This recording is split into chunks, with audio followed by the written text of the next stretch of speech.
ప్రభువా,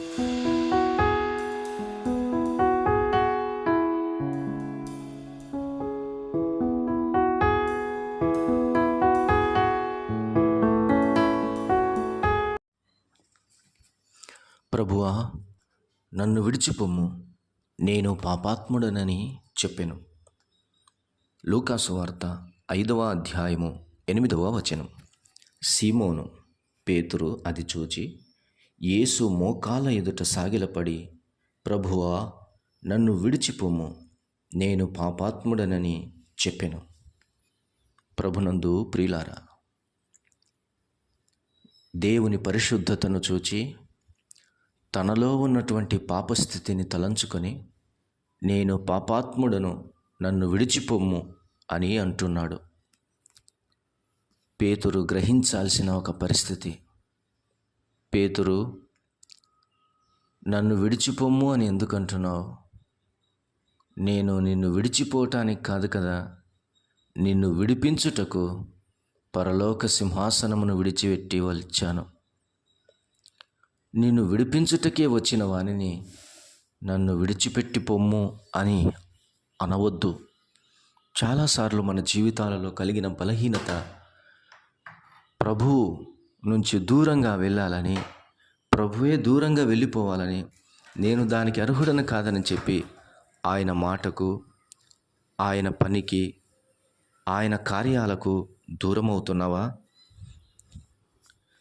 ప్రభు నీ పక్కలో ఉండి నిన్ను బలపరుస్తుంది, నిన్ను రూపాంతరత చెందించడానికే కదా, రూపాంతర అనుభవంలోనికి నిన్ను నడిపించటానికే కదా ఆయన వచ్చింది. పేతురు, చెప్పు, నేను రాకముందు నీ వల ఎలా ఉంది? ఖాళీగా ఉంది ప్రభువా. నేను రాకముందు రాత్రంతా నువ్వు ఏం చేశావు? ప్రయాసపడ్డాను ప్రభువా. నీ దోణెలు ఎలాగున్నాయి? ఖాళీగా ఉన్నాయి ప్రభువా. మరి నేను వచ్చిన తర్వాత దోణెలు నిండాయి, వలలు పిగిలిపోయాయి. నేను రాకముందు నువ్వు ఎలాగున్నావు? నా వల నేను కడుక్కుంటూ ఉండేవాడిని ప్రభువా. నేను వచ్చిన తర్వాత నా వలను లాగడానికి అనేకులను సహాయకరంగా పిలిచాను. ఇంత మార్పు నీలో కలిగింది కదా సీమోను. నేను ఎందుకు వచ్చాను చెప్పు? నిన్ను విడిపించటానికే. నిన్ను విడిపించటానికి వచ్చిన నన్ను విడిచిపొమ్ము అంటావే?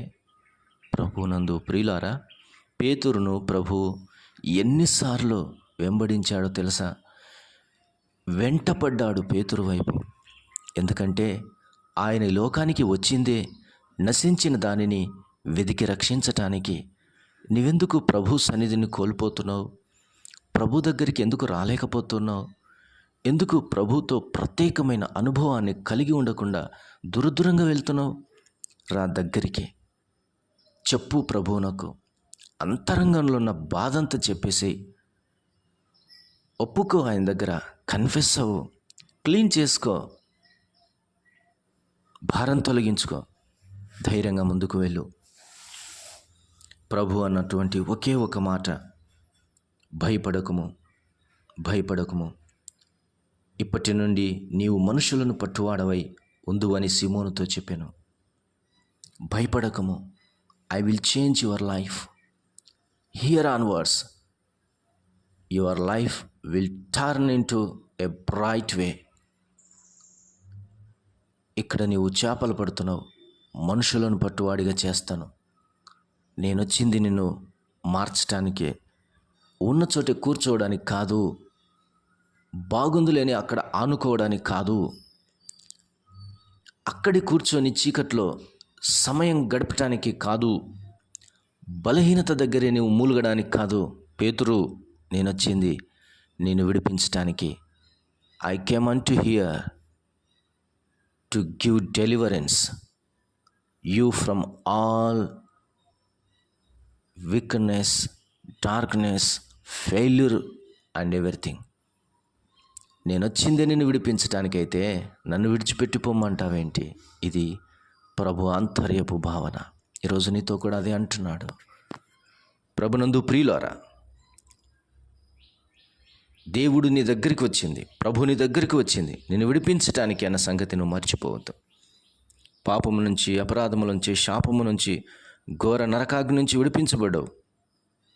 మాత్రమే కాకుండా ప్రతి దినము కూడా నువ్వు విడిపించబడుతూ వెళ్ళాలి అని అంటే ప్రభువు నీ నావలో ఉండాల్సిందే సుమా. ప్రభు నీతో ఉండాల్సిందే సుమా. ప్రభు లేకపోతే నీకు విడుదల లేదు, విడిపించబడలేవు. ప్రభువే నీకు దిక్కు, విడుదలకు కారణభూతుడు, విడుదలకు ఆయనే దుర్గం. కాబట్టి ప్రభు ఇస్తున్న భరోసా ఈ దినము, భయపడకము. I will change your life.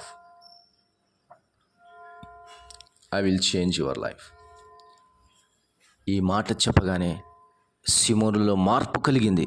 వెంటనే ఏవేవైతే లేవనుకున్నాడో అవన్నీ కూడా వచ్చేసాయి, సమృద్ధిగా ఉన్నాయి.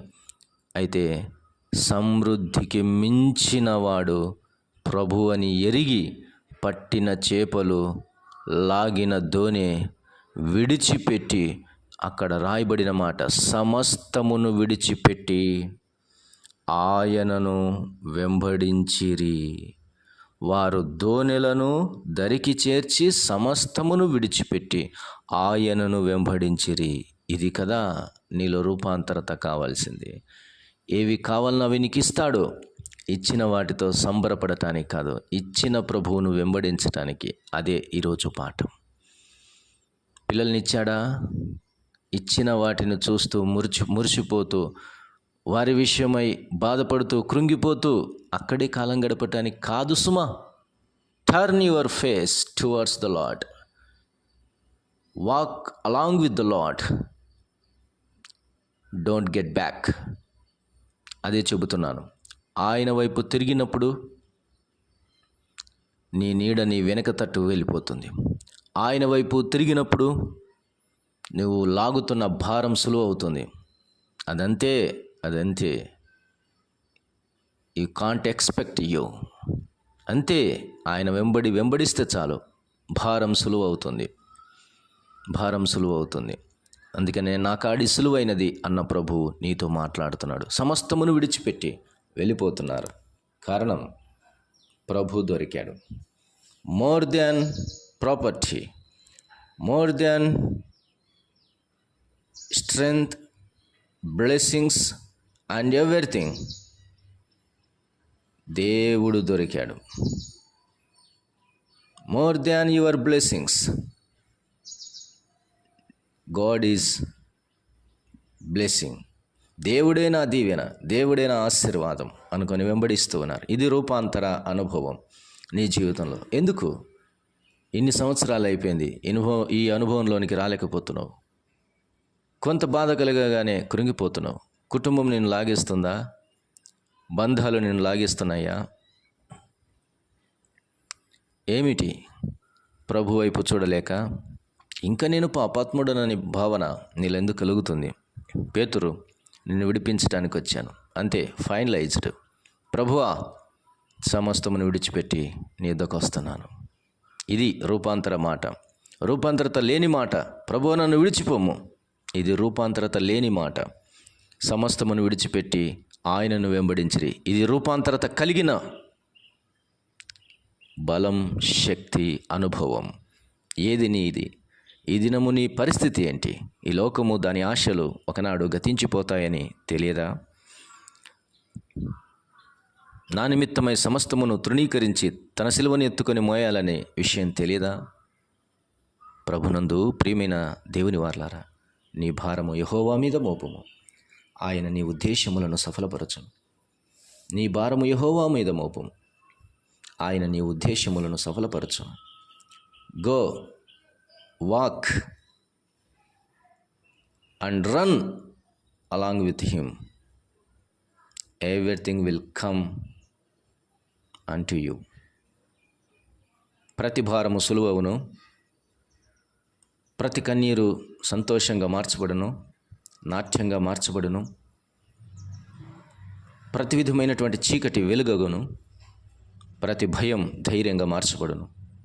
ఇది నేర్పటానికే ప్రభు ఈ ఉదయమున నిన్ను దర్శిస్తున్నాడు, సందర్శించాడు. ప్రభు పాదాల దగ్గర పడి, పదా ప్రభువా, సాగిపోదాం.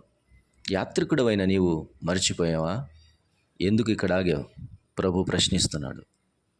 ఎందుకు కృంగుదల అనే ఈ దుర్గంధము కలిగిన కుంట దగ్గర నువ్వు నిలబడి ఉన్నావు? లే, ఇది కాదు క్రైస్తవుని రోషం. నడుం కట్టుకో, బయలుదేరు. ఎందుకు ఇక్కడ కూర్చున్నావు? Why you are sitting here? It's not good place for you to take rest. Go towards. In few kilometres, after few kilometres there is a wonderful place. There the fellowship of the saints. పరిశుద్ధుల యొక్క సంతోషంతో విశ్రాంతి పొందే స్థానం అక్కడ ఉంది. ఇక్కడ కూర్చోవద్దు. లే, దిగులు అనే చోట నువ్వు కూర్చోవద్దు. కృంగుదల అనే చోట నువ్వు కూర్చోవద్దు. కన్నీరు అనే చోట నువ్వు కూర్చోవద్దు. అవమానం అన్న చోట నువ్వు కూర్చోవద్దు. బాధ అన్న చోట నువ్వు కూర్చోవద్దు. బలహీనత అన్న చోట నువ్వు కూర్చోవద్దు. ఇది క్రైస్తవుని యొక్క విశ్రాంతి స్థానము కానే కాదు. ఒక మైలురాయి దాటిన తర్వాత ఇదిగో మంచి స్థానం రానే వస్తుంది. అక్కడ నీ కొరకు ప్రభు భోజనం సిద్ధపరిచాడు. అక్కడ నీ కొరకు ఆయన పానమును సిద్ధపరిచాడు. కాస్తంత తిని సేద తీరుదు కానీ అన్నట్లు అబ్రహాము వంటి నివాస గృహము నీ కొరకు ఉంచబడింది. ప్రభువే తన ఏర్పాట్లు చేసి పిల్లలారా తినుటకు రండి అని పిలిచినట్లుగా అక్కడ ఉన్నాడు ప్రభు. ఇక్కడ ఎందుకు కూర్చున్నావు? లే, ప్రభు సెలవిస్తున్నాడు. కొద్దిసేపు నాడు ప్రభు నీ కొరకు వేచి ఉన్నాడు. అక్కడ సేద తీరుతూ కానీ ఈ దినము ఈ మాటలు వింటుండగా ధైర్యం తెచ్చుకో, ధైర్యము తెచ్చుకో, ధైర్యము తెచ్చుకో. అనేకులను బలపరచు. ప్రభు నిన్ను నీ కుటుంబాన్ని ఆశీర్వదించునుగాక. ప్రియ తండ్రి, నీకు స్తోత్రం. మాటలను దీవించండి. విన్నవారి హృదయాల్లో కార్యం చేసి మహిమ పొందుమని నమ్మదగిన యేసుక్రీస్తు వారి పరిశుద్ధ నామమున ప్రార్థన చేసి వేడుకొని పొంది ఉన్నాము తండ్రి. Amen, amen.